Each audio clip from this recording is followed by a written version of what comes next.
Hello, I'm Avis Kalfsbeck, and this is the Peace is Here podcast. Welcome to Peacewarts, School of Peacecraft and Inquiry, where we practice the skills of peace through short classes. We take the peace work seriously, but not ourselves. If you're joining us mid-school year, you're not late. Orientation begins at episode 198.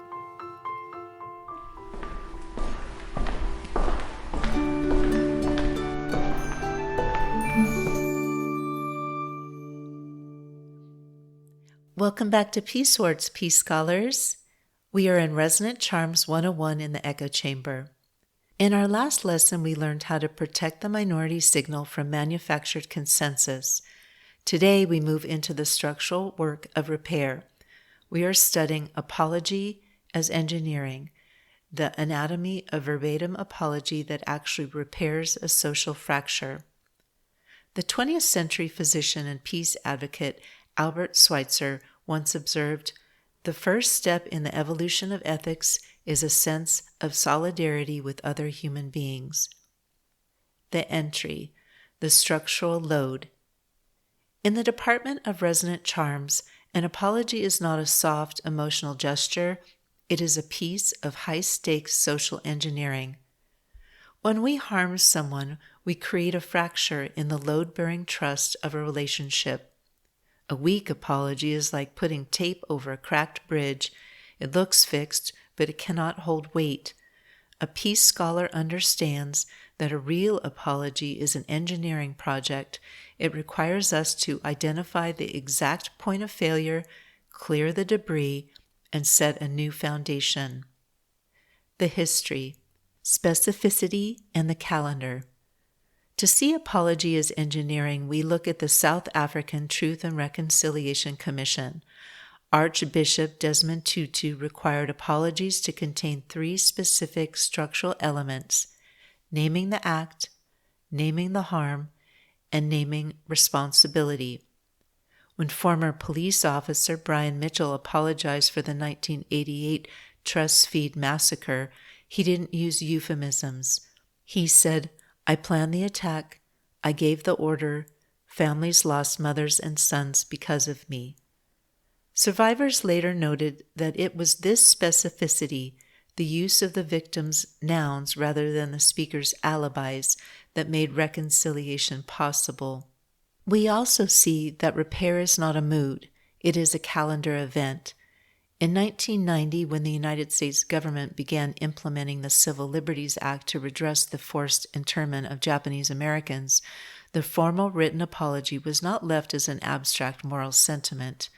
The repair only gained structural integrity when the Department of Justice bound itself to a strict legislative timeline, distributing the first material restitution checks on a fixed date, October 9, 1990, before methodically processing thousands of remaining survivors over a multi-year calendar. Similarly, West Germany's 1952 Luxembourg Agreement prioritized a debt ledger over moral healing, paying reparations before asking for diplomatic normalization. These examples prove that apologies from the powerful require material repair to precede emotional repair. The thesis, the verbatim blueprint. The lesson for today is that a non-apology is actually a structural hazard. If an apology uses the passive voice, like the 1970s Ford Pinto statements that cited complex engineering trade-offs, instead of admitting fault, it reads like a continuation of harm. To repair a social fracture, we follow the 5-point engineering blueprint. 1. The clear noun. Name the action without if or but. For example, "I'm sorry that I missed the deadline." 2. Impact validation. Acknowledge the weight in the other person's language. For example, "I realize this caused you to stay late and feel undervalued." 3. The responsibility anchor. Own the why without an alibi. For example, "I failed to prioritize this correctly." 4. The restitution calendar. Propose a fix with a date attached. For example, "I will have the completed draft to you by Thursday at 10 a.m. 5. The request for inspection. Give them the power to approve the plan. For example, does this timeline help restore your trust? Apology is engineering, micro-practice. Try the but removal drill.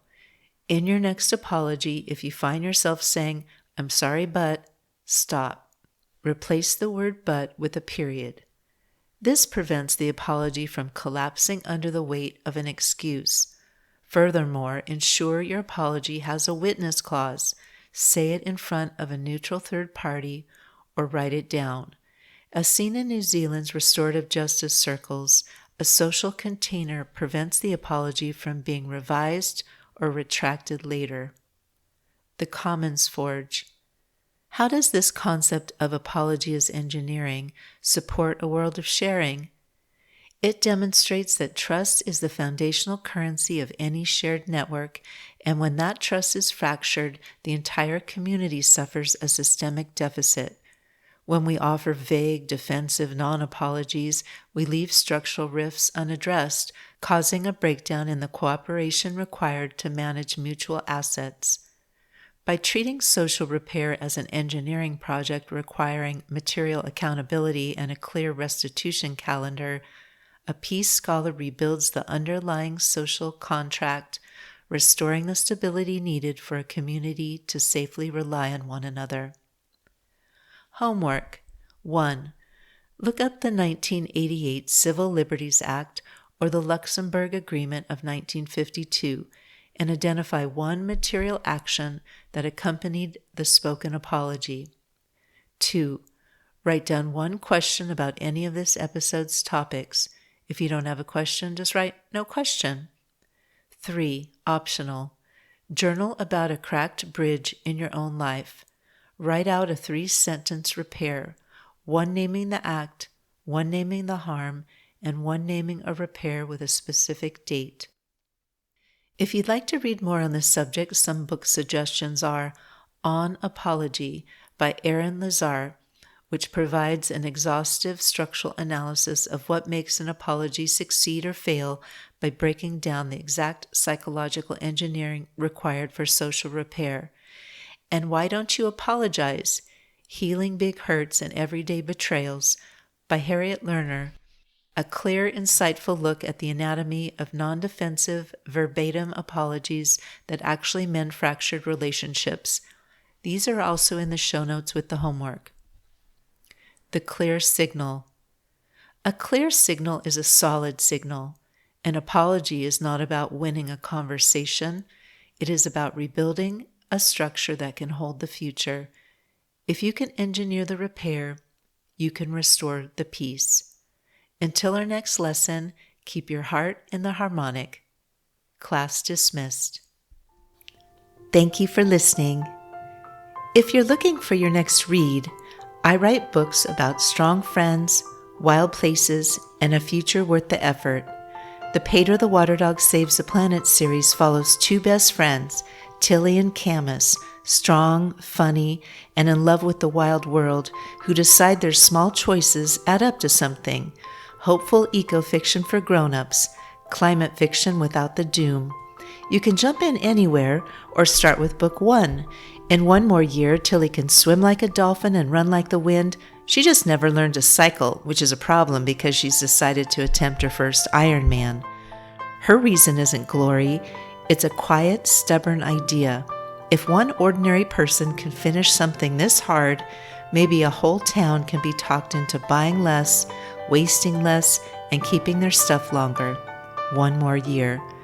To pull it off, Tilly leans on her best friend and coach Camus, tattooed, tequila-loving, and exactly the voice you'd want yelling at you from the shore, plus a gruff, retired cycling pro hiding out on a private island, a pack of maverick mountain bikers, a salty old pirate named Ike, and Pedro, her devoted water dog.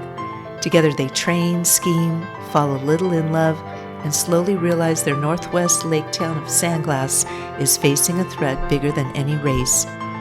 My books are available wherever books are sold, including at avascolfspec.com. Podcast music is by Javier Pequi Rodriguez, and the track is I Am Late, Madame Curie. Sound effects are from Pixabay. Regarding peace, we need not delay or despair. We are not late. We are right on time to love. We are all scholars of peace. Listen for the peace